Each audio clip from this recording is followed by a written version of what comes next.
Bismillahirrahmanirrahim. Assalamu alaikum students. My name is Khadija Kamran and I am from Unique High School 99A campus. Ji, as you know, today is our lecture number 3. We are discussing Unit 1 Human Organ Systems. ठीक है जी. तो आज के topic के अंदर हमने चूँकि अपने प्रीवियस लेक्चर नंबर 2 में हमने अपने लास्ट टॉपिक में लार्ज इंटेस्टाइन तक ये पूरा जो डाइजेशन का प्रोसेस है वो कंप्लीट होने के बाद हमने ये देखा था कि किस तरह से चाइम फीसिस में कन्वर्ट होकर बॉडी से बाहर रिलीज़ हो जाता है. ठीक है, तो यहाँ पर आपका जो प्रोसेस है वो कंप्लीट हो जाता है. ठीक है, आज का जो आपका टॉपिक है वो फिगर 1.5 और इसके साथ आपको नेक्स्ट पेज नंबर 4 पे टेबल 1.1 नज़र आ रहा होगा.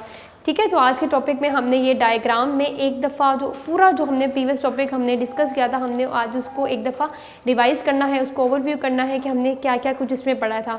डायग्राम मैंने भी ड्रॉ कर ली है, मैं साथ साथ इसकी लेबलिंग करूँगी और साथ साथ आपको समझाती जाऊँगी कि किस पार्ट का जो इसमें ऑर्गन है उसका क्या क्या फंक्शन था जो हमने ऑलरेडी डिस्कस भी कर लिया है. टेबल 1.1 में आपको एक दफ़ा फिर से वो तमाम ऑर्गन्स जो है वो नज़र आ रहे हैं और आगे उसकी छोटी छोटी सी एक एक दो लाइन्स की डिस्क्रिप्शन भी नज़र आ रही है. जी, तो वहीं से हम स्टार्ट करते हैं जहाँ पे हमने प्रोसेस शुरू किया था. और वो क्या था, हमारा प्रोसेस कहाँ से शुरू हुआ था? फ्रॉम योर माउथ और you can say the oral cavity और बक्कल कैविटी. ठीक है जी, और माउथ के अंदर सबसे पहले किस चीज़ से इनकाउंटर हुआ था? फूड का. माउथ में सबसे पहले इनकाउंटर होता है फूड का आपके टीथ के साथ, अब सलाइवा जो कि टंग से प्रोड्यूस हो रहा होता है, प्लस आपके जो यहाँ पे ग्राइंडिंग का प्रोसेस है, जो क्रशिंग का प्रोसेस है वो यहाँ पर होता है. तो माउथ में सबसे इंपॉर्टेंट जो 3 फंक्शंस हैं, जो 3 नेम्स आपको नज़र आ रहे होंगे ऑरल कैविटी में, number 1 is a teeth, then second is a tongue and third is a saliva. Teeth का फंक्शन क्या हमने पढ़ा था? To chew the food, to crush the food, to tear the food, to grind the food into the small particles, the large और complex particles of food into the convert into the small और the simplest particles.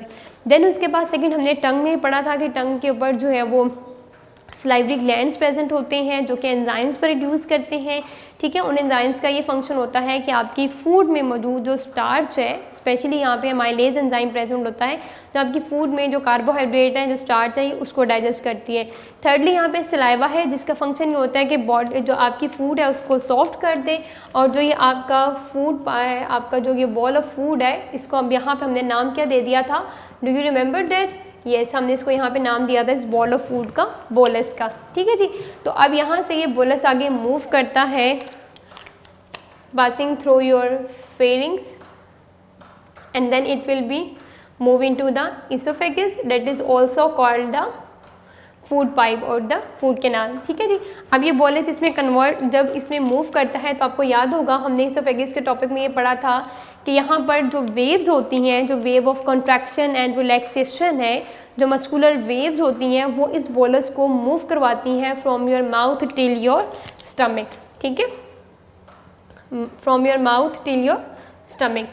Okay, और ये एक involuntary action होता है. Peristaltic movements जो है वो एक्चुअली एक इनवॉलेंट्री एक्शन है कि एक दफ़ा जो फूड है वो आपके माउथ से, आपके फेरिंग से क्रॉस कर जाती है तो उसके बाद आप खुद से फूड को बाहर वापस नहीं ला सकते.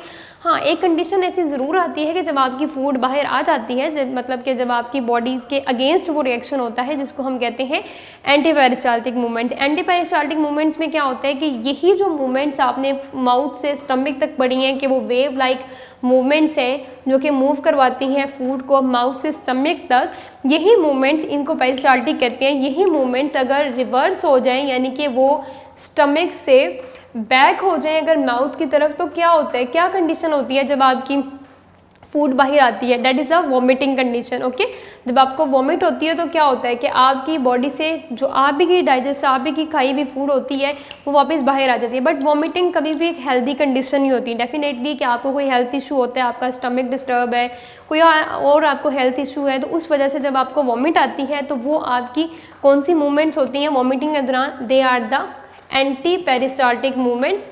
ठीक है, पेरिस्टाल्टिक में हमने ये पढ़ा था ना कि पेरिस्टाल्टिक मूवमेंट्स में क्या होता है कि फूड मूव करती है from your oesophagus till your stomach. ठीक हो गया. एंटी पेरिस्टाल्टिक में क्या होता है कि अगेंस्ट होते हैं इसके किस तरह से होगा ये कि ये स्टमक से वापस आएगी आपके माउथ में थ्रू वॉमिट, ठीक है, वॉमिट के थ्रू जब आपका फूड बाहर वापस आ जाती है। ये एक एक्स्ट्रा इन्फॉर्मेशन मैंने आपको इसलिए यहाँ पे मेंशन किया है कि हो सकता है आप में से किसी बच्चे के माइंड में ये क्वेश्चन आए कि मीन्स पेरिस्टाल्टिक मूवमेंट्स तो आपने इस तरह से बताई कि फूड अंदर जा रहे हैं, तो जब हमारी फूड जो हमारी अनडाइजेस्टेड या इस तरह से हमें जब वॉमिट होती है तो हमारी ही फूड जब बाहर आती है तो उस वक्त क्या होता है, उस वक्त बेटा ये जो मैकेनिज्म होता है वो एंटी पेरिस्टाल्टिक मूवमेंट्स का होता है और ये टोटली जो है वो अनहेल्दी कंडीशन है, नॉर्मली ऐसा नहीं होता, ठीक है जी। उसके बाद जब आपकी इसोफेगिस से बोलस जो है वो क्रॉस कर जाता है, यहाँ पे आपको याद होगा कि ये जो आपका फर्स्ट पार्ट है यहाँ से स्टमक, जहाँ से इसोफेगिस यहाँ से अटैच होता है स्टमक के साथ, ठीक है जी। यहाँ से अब आपका बोलस है वो मूव करेगा आगे स्टमक के अंदर। अब यहाँ पे जो स्टमक वॉल्स थी, ठीक है, स्टमक वॉल्स के बारे में आपने पढ़ा था कि वो मस्कुलर लेयर्स होती हैं, म्यूकस की बनी होती हैं और वो मस्कुलर लेयर्स कॉन्ट्रैक्शन और रिलैक्सेशन से उस फूड को फर्दर ग्राइंड करती हैं। प्लस स्टमक के अंदर हमने यहाँ पे क्या दो चीज़ें पढ़ी थी कि हाइड्रोक्लोरिक एसिड ऐड होता है और एंजाइम्स ऐड होते हैं। एंजाइम्स में स्पेशली कौन सा एंजाइम था, प्रोटीन डाइजेस्टिंग एंजाइम, ठीक है।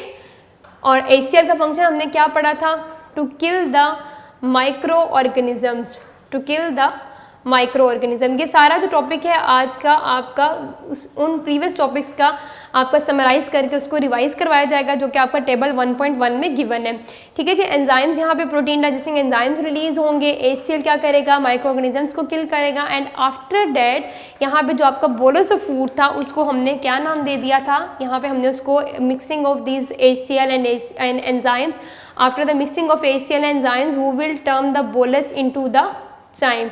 और चाइम की कैसी कंसिस्टेंसी हमने पढ़ी थी स्टूडेंट्स, चाइम के हमने ये पढ़ा था ना कि वो मिल्क शेक लाइक कंसिस्टेंसी होती है उसकी, जिस तरह से मिल्क शेक होता है, ठीक है। उसके बाद अब यहाँ से जो आपका स्टमक, यहाँ से जो आपका ये चाइम है ये मूव करेगा, जो ये मिल्क शेक लाइक कंसिस्टेंसी है इसकी, कि आगे मूव करेगा towards the small intestine, the first part of small intestine.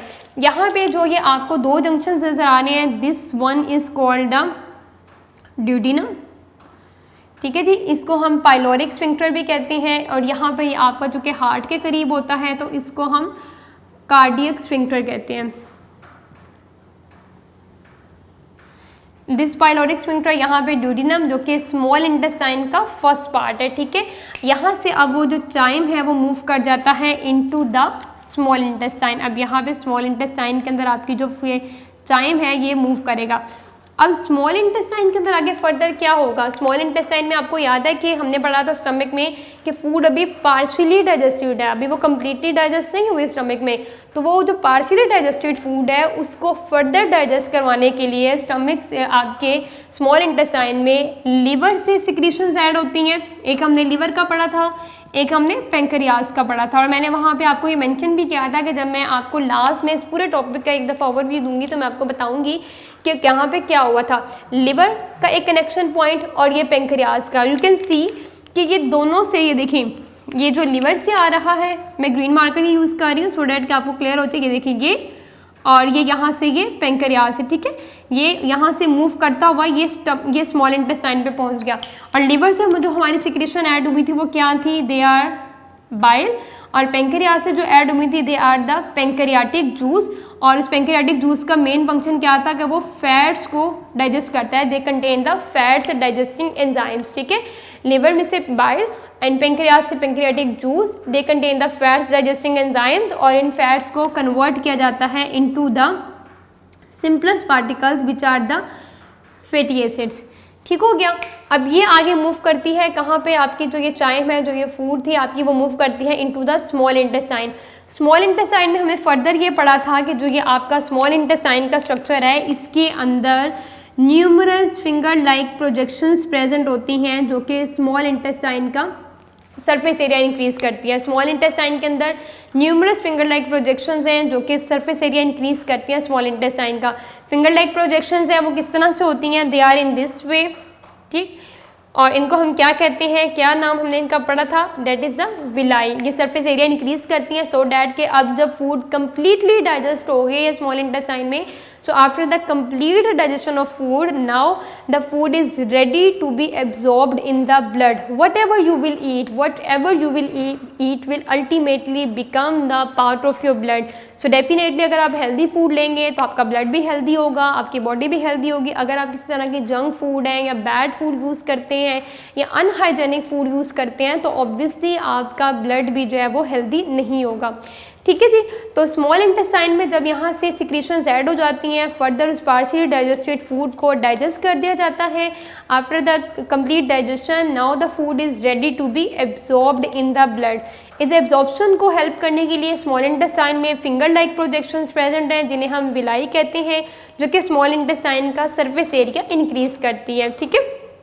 अब यहाँ पे उसके बाद हमने ये पढ़ा था कि जो स्मॉल इंटेस्टाइन है वो एक इलियोसिकल जंक्शन के थ्रू, ठीक, इलियोसिकल जंक्शन के थ्रू लार्ज इंटेस्टाइन से कनेक्टेड है. Now here that junction is present. ठीक है, यहाँ से वो जंक्शन है कि ये देखिए यहाँ से आपकी जो स्मॉल इंटेस्टाइन है वो लार्ज इंटेस्टाइन के साथ कनेक्टेड है. तो जो ये आपका जंक्शन है, this junction is called the ileocaecal junction.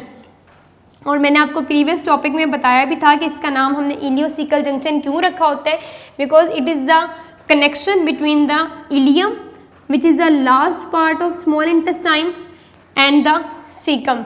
This one is the caecum which is a part of the large intestine. तो इन दोनों का जो कॉम्बिनेशन है, इस जंक्शन का नाम क्या होता है, इलियोसिकल जंक्शन. ठीक है, जहाँ से स्मॉल इंटेस्टाइन कनेक्ट होती है लार्ज इंटेस्टाइन. ये लार्ज इंटेस्टाइन का लास्ट पार्ट है, प्रॉक्सिमल पार्ट है, जिसको हम सीकम कह रहे हैं.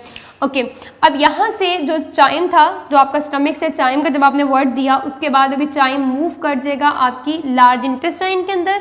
जैसे ही वो लार्ज इंटेस्टाइन में जाएगा, अब वो फूड नहीं है, अब वो अनडाइजेस्टेड प्रोडक्ट है, अनडाइजेस्टेड वेस्ट है बॉडी का, जिसको अब हम नाम देंगे chyme convert into the faeces. और कितना टाइम लगता है ये भी हमने डिस्कस किया था कि लार्ज इंटेस्टाइन में कितना टाइम लगता है फूड को मूव करने के. It takes about the 18 to 24 hours. ठीक है जी.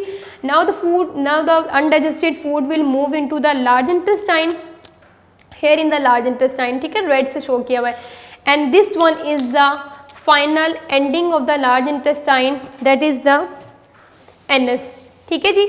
इस एनस के थ्रू, इस फाइनल एग्जिट के थ्रू जो ओपनिंग है बॉडी से बाहर, आपके जो अनडाइजेस्टेड फूड है, जो वेस्ट प्रोडक्ट है फिसिस के फॉर्म में, वो बॉडी से बाहर रिलीज हो जाता है. ओके स्टूडेंट्स, ये पूरी जो कंप्लीट डिस्क्रिप्शंस है ये अगेन उन्होंने आपको जो है टेबल 1.1 में गिवन है. जो वेस्ट प्रोडक्ट है, जो फीसिस है, जो एनएस के थ्रू रिलीज होते हैं, they are the totally waste product. उसके अंदर कोई भी बॉडी के लिए ऐसे कोई न्यूट्रिएंट्स प्रेजेंट नहीं होते, टोटली जो है वो वेस्ट होते हैं, वो अनडाइजेस्टेड होते हैं, सॉर्ट ऑफ सेल्स होते हैं उसमें, या कुछ भी ऐसे कंपोनेंट्स होते हैं जो हमारी बॉडी के लिए यूजफुल नहीं होते, उसको वेस्ट प्रोडक्ट में रिलीज कर दिया जाता है. That is a useless waste in the form of the faeces also. ठीक है जी. एनएस के थ्रू ही आपके बॉडी से बाहर रिलीज हो जाता है. तो ये एक दफ़ा आपके पूरे टॉपिक का ओवरव्यू है जो हमने लेक्चर 1 से स्टार्ट किया था कि डाइजेस्टिव सिस्टम क्या होता है, उसकी एनाटमी क्या है, डाइजेशन क्या है.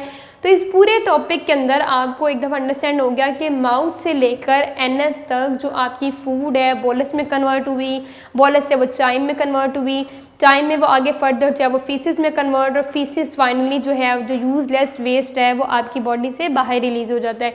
ठीक है, ये फिगर तो आपने कोशिश कीजिएगा, प्रैक्टिस कर लीजिएगा इसकी, अदरवाइज़ ये आपको ड्रॉ करनी आनी चाहिए, ईजी है ये. ठीक है, तो टेबल 1.1 जो इसके साथ है ये आपके उन प्रीवियस टॉपिक्स का सारा उन्होंने समराइज़ करके बता दिया. जब आप प्रीवियस सारा लेसन याद कर लेंगे जो लॉन्ग क्वेश्चन नंबर 1 है, उसके बाद जब आप ये टेबल 1.1 एक दफ़ा गो थ्रू करेंगे तो आपको बहुत इजीली अपना जो सारा टॉपिक है जो लॉन्ग क्वेश्चन नंबर 1 है वो इजीली आपको समझ आ जाएगा, आपको ज़्यादा अच्छा याद हो जाएगा. ठीक है, तो यहाँ तक हमारा डाइजेस्टिव सिस्टम तो कंप्लीट हो गया है. अब हमने जो नेक्स्ट टॉपिक स्टार्ट करना है, बोर्ड में रेज कर देती हूँ. अब हमने नेक्स्ट टॉपिक जो स्टार्ट करना है वो हमने करना है डिसऑर्डर्स का. इसी टेबल के नीचे आपका नेक्स्ट टॉपिक स्टार्ट हो रहा है डिसऑर्डर्स ऑफ डाइजेस्टिव सिस्टम. जी, तो आज हमारा जो नेक्स्ट टॉपिक है that is disorders of digestive system.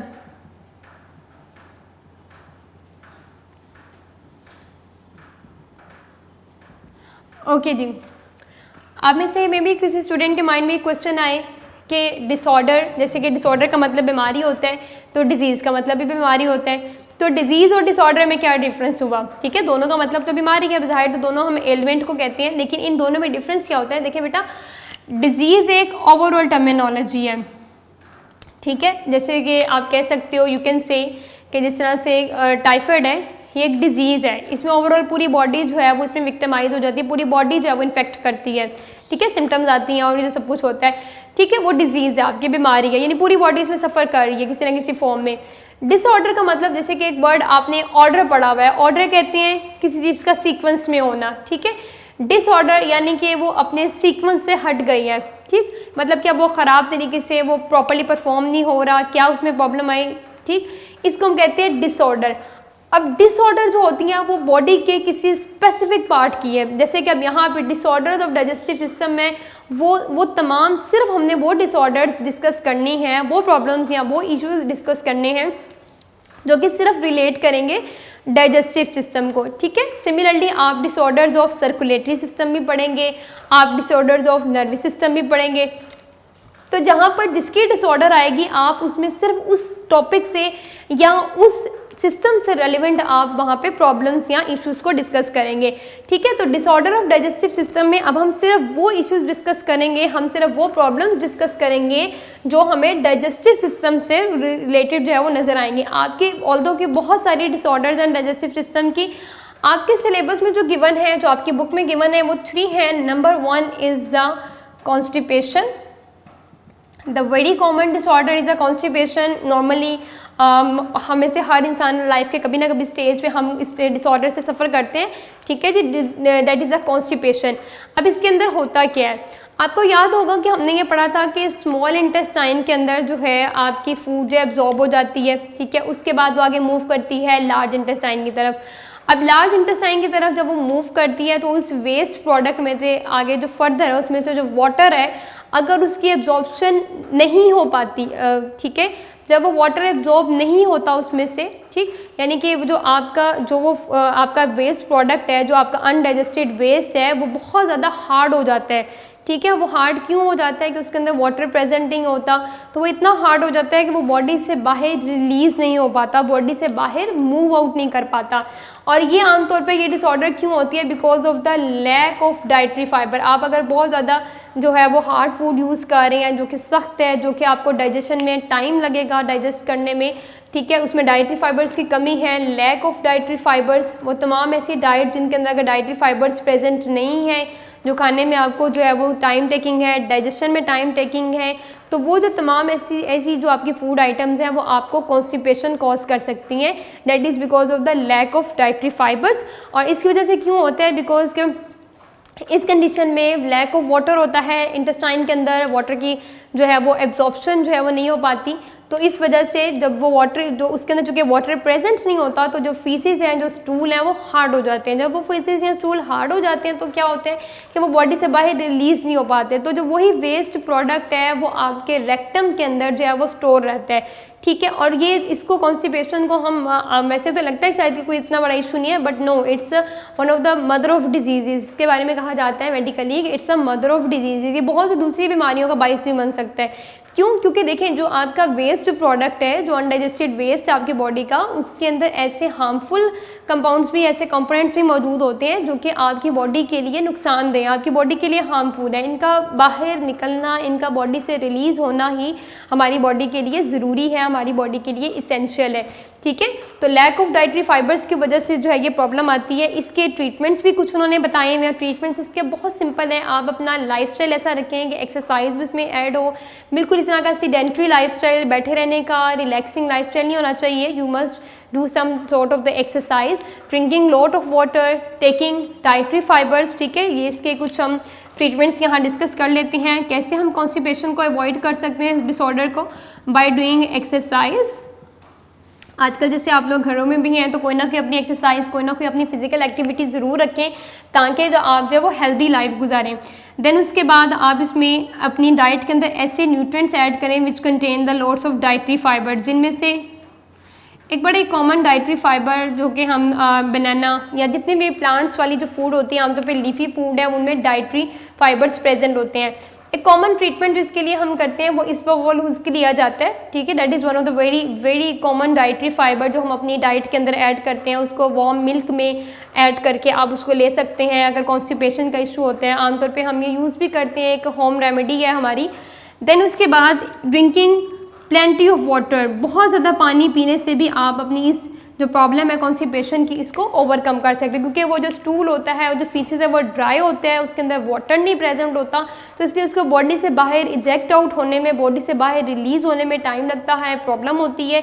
तो इस वजह से आपको you must take the plenty of water, you should take the dietary fibres, जो आपको ऐसी डाइट जिनमें डाइटरी फाइबर्स प्रेजेंट है लाइक बनानास, इसबगोल उसके इसका एक कॉमन ट्रीटमेंट है। लीफी वेजिटेबल्स हैं, जितने भी लीफी वेजिटेबल्स हैं they are the rich source of dietary fibres, ठीक है, वो आप ऐड कर सकते हैं। किसी भी तरह की कोई भी एक्सरसाइज, चाहे आप वॉक कर रहे हैं, जॉगिंग कर रहे हैं, कोई ना कोई एक्सरसाइज अपनी लाइफ के अंदर, अपनी डेली रूटीन के अंदर ऐड रखें टू अवॉइड द कॉन्स्टिपेशन, ठीक है जी।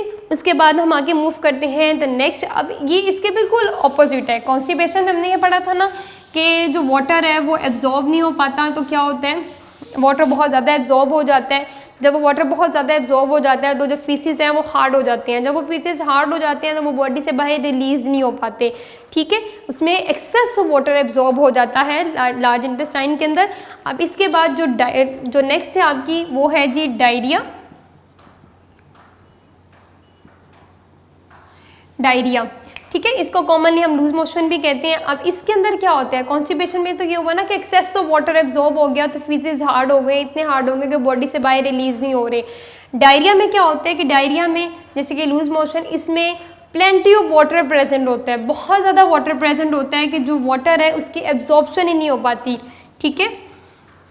इसमें लैक ऑफ वाटर एब्जॉर्प्शन आप कह सकते हैं, lack of water absorption in the large intestine, water absorb नहीं हो पाता। जब वाटर एब्जॉर्ब नहीं हो पाएगा तो क्या होगा कि जो फीसेस होंगे they will become the watery. और इसका सबसे बड़ा जो हमें बॉडी के ऊपर हार्मफुल इफेक्ट होता है वो ये होता है कि एक्सेस ऑफ वाटर आपकी बॉडी से जो वाटरी फीसेस की फॉर्म में, जब एक्सेस ऑफ वाटर रिलीज हो जाता है, जब एक्सेस ऑफ वाटर आपकी बॉडी से बाहर रिलीज हो जाता है तो आपकी अपनी बॉडी के अंदर पानी की कमी हो जाती है। उसको हम डिहाइड्रेशन की एक कंडीशन कहते हैं। डायरिया में आमतौर पर क्या होता है कि डिहाइड्रेशन हो जाती है पेशेंट को। डिहाइड्रेशन क्यों हो जाती है, क्योंकि बार बार जब वाटरी फीसेस बॉडी से बाहर रिलीज़ करते हैं, ठीक है, उसकी वजह से बॉडी का जो अपना वाटर है, जो वाटर इनटेक बॉडी की अपनी चल रही होती है, वो भी साथ में उसकी ख़त्म हो रही होती है। तो डिहाइड्रेशन की कंडीशन इसमें हो सकती है। इसके लिए जो ट्रीटमेंट्स हैं वो ये होते हैं कि पेशेंट को ये चाहिए कि एक तो वो प्रॉपर मेडिकल ट्रीटमेंट, जिसमें आमतौर पे हम देखते हैं ORS है, पीडियाश्योर है, इस तरह के हम कुछ जो है वो सप्लीमेंट्स ऐड करते हैं ताकि वो जो आपकी बॉडी से बाहर जो आपका जो वाटर रिलीज़ हो रहा है बॉडी से बाहर फीसेस की फॉर्म में, तो उस डिहाइड्रेशन को ओवरकम किया जा सके, ठीक है जी। तो डायरिया क्यों होता है कि उसमें जो है वो वाटर जो है वो एब्जॉर्ब ही नहीं हो पाता इंटेस्टाइन के अंदर, और इस वजह से डायरिया की प्रॉब्लम होती है। और कॉन्स्टिपेशन में हमने क्या पढ़ा था कि एक्सेस ऑफ वाटर एब्जॉर्ब हो जाता है तो स्टूल हार्ड हो जाते हैं, फीसेस हार्ड हो जाते हैं और बॉडी से बाहर रिलीज नहीं हो पाते। ये दोनों एक दूसरे के ऑपोजिट हैं। इसके ऊपर एक लॉन्ग क्वेश्चन भी है आपका, लॉन्ग क्वेश्चन नंबर 2, ठीक है, वो भी मैं अभी आपको जब डायरी दूंगी तो मैं आपको बताऊंगी कि आपने वो लॉन्ग क्वेश्चन याद भी करना है इसके साथ। इसके बाद जो लास्ट है जी आपका वो है अल्सर। अल्सर कॉमनली आपने सुना भी होगा। जो लास्ट डिसऑर्डर है हमारी डिसऑर्डर ऑफ डाइजेस्टिव सिस्टम में, the last one is about the ulcer, one of the very interesting disorder.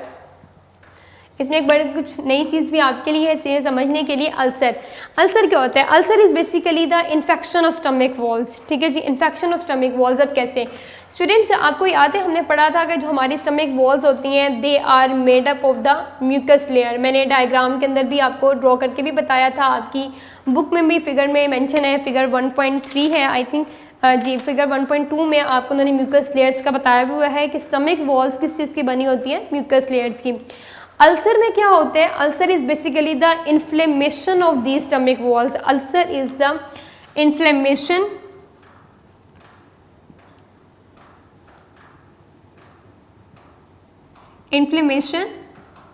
of stomach walls, or you can say the infection of stomach walls। अब infection कैसे होती है? ये infection हो जाती है इस म्यूकस लेयर के अंदर, जो कि स्टमक वॉल इन म्यूकस लेयर की बनी होती है।